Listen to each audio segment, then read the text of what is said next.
Torres cannot testify.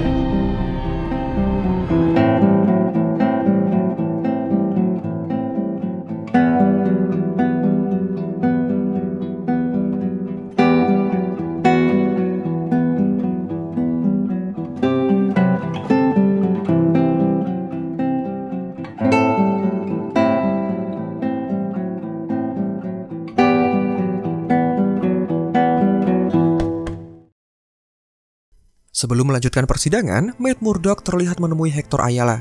Tidak banyak yang mereka bicarakan, selain rasa rindu dari Hector terkait sebuah pantai yang sangat indah yang berlokasikan di dekat Puerto Rico, tempat kelahirannya. Luquillo is a beach near where I'm from in Puerto Rico. Hector juga merindukan momen ketika kokwi atau semacam katak pohon endemik yang terkenal setia dengan pasangannya. Hewan itu akan melakukan ritual pemanggilan pasangan bersamaan ketika musim kawin berlangsung. Suara dejitan yang dikeluarkan ribuan katak rupanya dibenci oleh banyak turis karena dianggap berisik dan juga mengganggu. Tetapi suara seperti itu ternyata sangat berkesan bagi seorang Hector Ayala. Mendengar hal itu, Matt kemudian berjanji untuk membebaskannya, sehingga pria itu bisa kembali pulang lalu mengunjungi tempat yang penuh dengan kenangan. You're gonna see that beach again, Hector. I promise. Sementara itu di tempat lain terjadi sebuah kejahatan berupa pemalakan disertai pembunuhan di dekat wilayah pelabuhan Red Hook. Insiden ini menandakan bahwa tingkat kriminalitas masih sangat tinggi meskipun Wilson Fisk sudah terpilih sebagai wali kota. Pagi harinya, Wilson Fisk terlihat sedang sarapan ditemani dengan Vanessa. Asisten wali kota kemudian masuk dan mengabarkan seputar insiden pemalakan disertai dengan pembunuhan di pelabuhan Red Hook yang terjadi semalam. Peristiwa seperti itu tentu mempengaruhi rencana Wilson Fisk yang berniat untuk menjadikan Red Hook sebagai tempat wisata. Oleh karena itu, dia memerintahkan Komisaris Gallo untuk bergerak dan mengamankan lokasi, sehingga layak jika nantinya akan dijadikan sebagai tempat wisata. Di sini Vanessa sadar insiden seperti itu bisa terjadi karena kriminal-kriminal kelas bawah tidak lagi memiliki penguasa yang akan mengendalikan mereka. Jelas dikarenakan Wilson Fisk dan Vanessa yang sekarang berada di dalam sistem pemerintahan. Vanessa merasa takut jika hal seperti itu dibiarkan. Siapapun yang bisa bertahan dari upaya saling bunuh antar kriminal, sosok tersebut pada akhirnya akan menargetkan Wilson Fisk. Namun, Fisk mengaku hal-hal seperti itu bukan lagi menjadi tanggung jawabnya. That kind of violence, none of it is our concern. Di tempat lain, Matt Murdock terlihat bersiap untuk memasuki ruang persidangan. Dirinya kemudian dihadang oleh petugas Powell yang memberikan ancaman bahwa Matt Murdock akan diberhentikan oleh hakim karena sudah menghalangi proses penyelidikan dari polisi. Sementara dengan berani, Matt kemudian membantah di mana niat Powell dalam melakukan pemerasan dan intimidasi terhadap saksi jelas akan sangat berpengaruh terhadap keputusan dewan juri dan juga hakim. Sementara itu, Cherry terlihat menemui Nicky Torres, pria penting yang bisa menjadi saksi kunci. Sesuai permintaan, pria itu meminta untuk dibawakan bubuk gula halus sebagai cara agar bisa rileks dan tenang ketika bersaksi di tengah persidangan. Singkat cerita, sidang kemudian dimulai dengan jaksa wilayah yang mulai mempertanyakan seputar prestasi dari petugas Powell selama bertugas di kepolisian. Pria itu mengaku dia secara sukarela mau bekerja pada malam tahun baru karena mempersilahkan petugas lain untuk tinggal di rumah dan merayakan bersama keluarga mereka. Hingga pengakuan palsu kemudian diutarakan, di mana setelah melakukan patroli rutin, petugas Powell dan rekannya yang dikenal sebagai petugas Shanahan tiba-tiba diserang oleh seorang pria hingga mengakibatkan tewasnya salah satu dari mereka. The place is like a ghost town, and the defendant, he just came out of nowhere. Mengetahui pengakuan seperti itu, Hector kemudian merasa resah karena diakibatkan oleh pengakuan penuh kebohongan. Matt Murdock memintanya untuk tetap tenang tanpa perlu memperlihatkan reaksi perlawanan karena akan mempengaruhi respon hakim dan juga para juri. He had this wild look in his eyes, and when you're a cop long enough, you know what that look means, and he starts running towards us. Ketika tiba giliran Matt Murdock untuk memberikan pembelaan, dirinya memastikan apakah benar petugas Powell hanya berjalan bersama sahabatnya tanpa ada orang lain yang terlibat di sana. Tentu saja, Powell mengaku mereka hanya berpatroli 2 orang tanpa ada orang lain yang terlibat. Sementara Matt kembali memastikan apakah Powell sedang bertemu dengan seorang informan penting yang bernama Nicky Torres pada malam kejadian. Rupanya, pria itu tetap berpegang teguh dengan kebohongannya. Dia bahkan tidak mengenal siapapun yang bernama Nicky Torres, memaksa Matt Murdock untuk mendatangkan saksi kunci. Namun, melibatkan Torres sebagai saksi kunci tentu bukan tanpa resiko. Dari jauh, Matt bisa mendengar bahwa ada salah seorang petugas kepolisian yang merencanakan penyerangan terhadap Torres agar pria itu tidak bisa memasuki ruang persidangan untuk bersaksi. Torres cannot testify. Dan benar saja, ketika Cherry mengemudikan mobil yang berisikan saksi kunci, terlihat ada anggota kepolisian yang mengikutinya bahkan menghadangnya.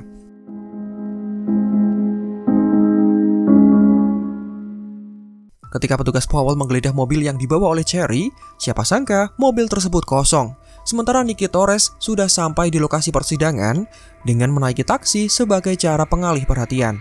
Kemudian, Nicky Torres dijadikan sebagai saksi kunci dengan Matt Murdock yang memberikan sejumlah pertanyaan.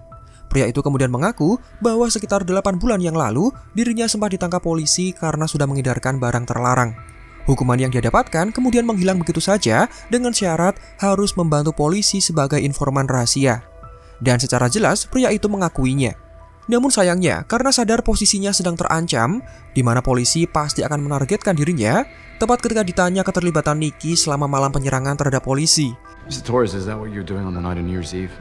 Pria itu justru mengaku tidak pernah pergi keluar karena memilih bersantai di dalam rumah. No. I was home all night. Sebuah jawaban yang jelas terdengar sangat menjengkelkan memaksa Matt Murdock untuk menariknya dari yang semula sebagai saksi kunci.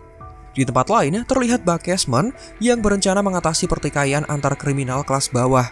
Insiden yang terjadi sebelumnya jelas sangat mengganggu karena menjadi berita yang tersebar di seluruh kota. Oleh karena itu, Buck memilih melunasi hutang dari salah satu geng kriminal sebagai cara agar mereka tidak mengusik satu sama lain.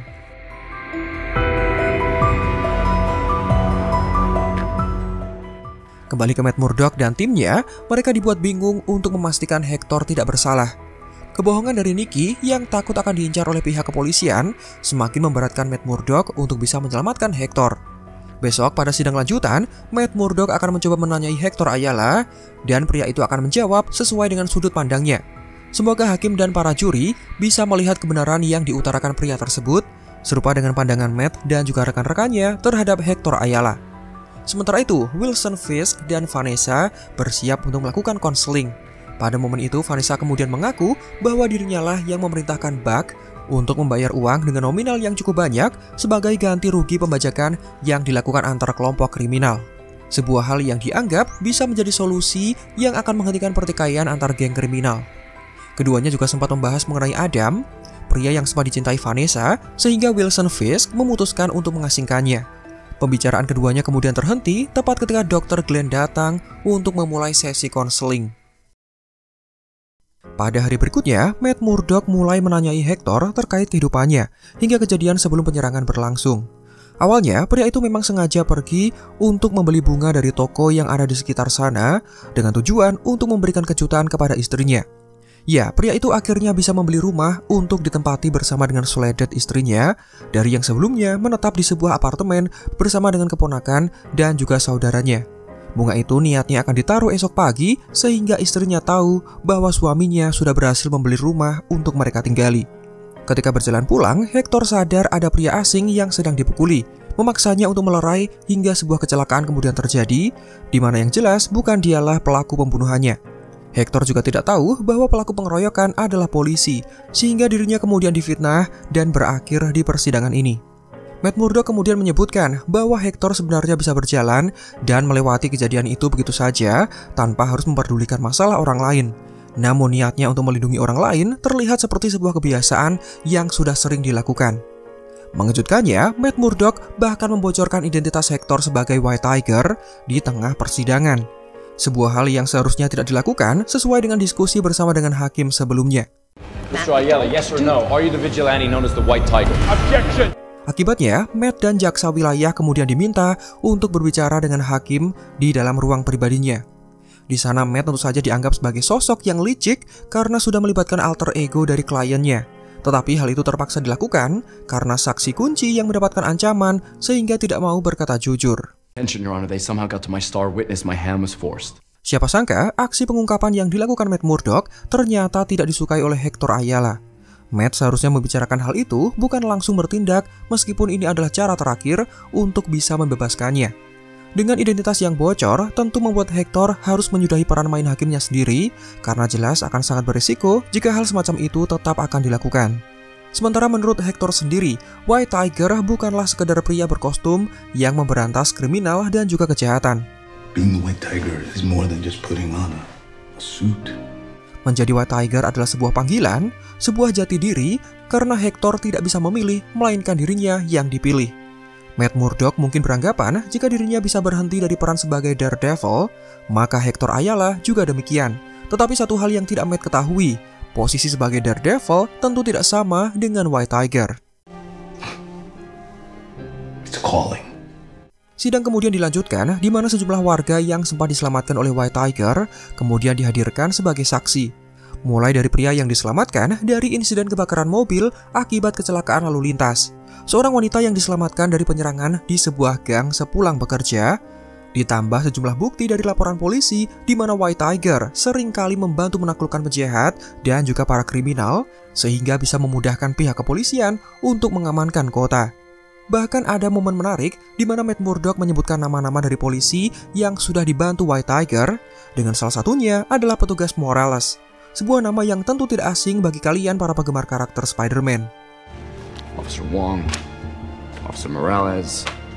Nah, dengan bukti tersebut, White Tiger lebih cenderung menjadi sekutu bagi pihak kepolisian. Community says so. The police say so. Sehingga sangat tidak mungkin jika pahlawan seperti itu tiba-tiba menyerang dua polisi yang sedang berpatroli. Every night, Hector Ayala goes out and risks his life. Selain itu, meskipun tidak menggunakan kostum dan tidak menggunakan amulet sebagai sumber kekuatan supernya, Hector Ayala tetap berniat untuk menolong pria yang sedang mendapatkan serangan dari pria lain. Ini dilakukan karena menurutnya menolong orang lain adalah sebuah tindakan yang benar. To keep his neighborhood safe, to protect his community. Nah, jaksa wilayah tentu tidak tinggal diam dengan tindakan Matt Murdock dalam melakukan pembelaan. Pria itu kemudian menjelaskan fakta seperti apa yang akan terjadi jika seseorang tertabrak kereta. Dia juga menyebutkan meskipun White Tiger adalah seorang pahlawan, bukan berarti dia tidak bisa bertindak jahat seperti sifat manusia pada umumnya. Pernyataan provokatif diucapkan untuk meyakinkan para juri agar mereka tetap percaya bahwa Hector Ayala adalah pelaku pembunuhan. Setelah persidangan selesai, Matt terlihat kembali ke dalam ruang tersebut. Dia mulai merenung sembari berharap agar keputusan dari juri hasilnya sesuai dengan yang dia harapkan. Hingga pemungutan suara kemudian dilakukan. Perwakilan juri membacakan hasil yang sudah disepakati dengan hasilnya yang terdengar sangat memuaskan. Dari tuntutan pembunuhan tingkat pertama, tuntutan pembunuhan tingkat kedua, dan tuntutan pembunuhan disengaja pada tingkat pertama, dengan semua tuduhan yang sudah dilayangkan, juri memutuskan bahwa Hector Ayala tidak terbukti bersalah. The jury finds the defendant not guilty. Siapa sangka kesuksesan Matt Murdock dalam membebaskan Hector Ayala membuat Wilson Fisk menjadi geram. Dirinya terlihat tidak senang ketika ada sosok tukang main hakim sendiri yang terbebas dari tuntutan, apalagi yang membebaskannya adalah mantan main hakim sendiri yang sudah sangat dikenalnya. Oleh karena itu, Wilson Fisk berniat untuk bertemu dengan Bibi, jurnalis yang sebelumnya sempat bertemu dengannya. Malam harinya, Matt merayakan keberhasilannya dengan membuat masakan untuk makan malam bersama dengan Dr. Heather Glenn. Matt merasa senang dengan hukuman yang adil serta tidak berat sebelah. Sementara itu, Wilson Fisk kemudian mengungkapkan kepada Bibi bahwa kebebasan White Tiger adalah bukti nyata bahwa keadilan hukum dan sistem peradilan terbukti gagal. Hakim dan juri bisa saja salah dalam memberikan keputusan, sehingga sang wali kota tetap mengecam kebebasan dari tukang main hakim sendiri tersebut. Sementara itu di tempat lain, Hector Ayala terlihat bersiap melindungi kota dengan mengenakan kostum White Tiger-nya. Dia tidak peduli dengan identitas yang sudah tersebar karena White Tiger adalah sebuah panggilan dan juga jati diri yang harus dipenuhi. Namun sayangnya, aksi Hector Ayala pada malam itu adalah aksi terakhirnya sebagai White Tiger. Dirinya ditembak tepat di kepala dan pelakunya adalah seorang pria yang mengenakan logo tengkorak mirip seperti dengan The Punisher. Dan itulah penjelasan lengkap juga mendetail dari series Daredevil Born Again episode 3. Semoga kalian yang tidak memiliki cukup waktu luang untuk menyaksikan seriesnya tetap bisa mengikuti seperti apa kisahnya setelah menyaksikan rangkuman dari kami. Demikian video ini kami buat, silahkan like jika menurut kalian videonya menghibur dan informatif. Subscribe juga bagi yang belum. Marvel Indo out, sampai jumpa pada kesempatan berikutnya.